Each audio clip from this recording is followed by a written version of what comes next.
এই মুহূর্তে আমি রয়েছি দেবরা বাবা বৃন্দাবন দেবরা বাবার ঘাটে, যেটা কোনো কি দেবুর ঘাট বলা হয়।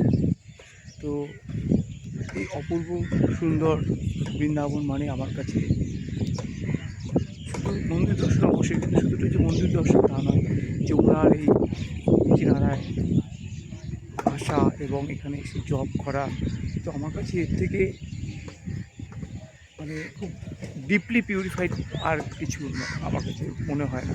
এর থেকে এখানে এসে ওখানে আমি অনেক অনেক বাবাদেরকে দেখেছি, বাবাজিদেরকে এখানে এসে যমুনার পাড়ে এসে তারা ধ্যান জব করেন। তো আমার কাছে এই জায়গাটা খুব প্রিয় মনে হয়। আমি যতবারই আসি এই জায়গাটায় খুব দেখুন, সেই খুব পিছনে হচ্ছে দেবরা বাবার মন্দির ওইটা। আর এইগুলো হচ্ছে এই এইগুলো আমি এর আগে একটা ভিডিও করেছিলাম শুকনোর সময়, এটা 3-4 মাস আগে এটা ব্যবহার করার জন্য লক্ষ্মীবাড়ি যাওয়ার জন্য এটা থাকতো। কিন্তু কী অপূর্ব লাগছে দেখুন, একটু দেখাই। এটা হচ্ছে দেবুর ঘাট বলা, ওখানে সন্ধ্যা আরতি হয়। তো আমার কাছে এটা খুব মানে খুব গভীর ভালোবাসার একটা জায়গা। এই ধোবিঘাট থেকে এসে সোজাই দেবরা বাবার এই ঘাটে আসতে হয়। এখানে ওই দেবরা বাবার মন্দির, যমুনাটার এইভাবে চলে গেছে, পুরো এইভাবে বেষ্টন করে আছে বৃন্দাবনকে। তো যখনই সুযোগ পাই তখন এইভাবে আমি আসার চেষ্টা করি এখানটায়। এখানে এসে একটু জব করলে মনটা সত্যি খুব ভালো লাগে।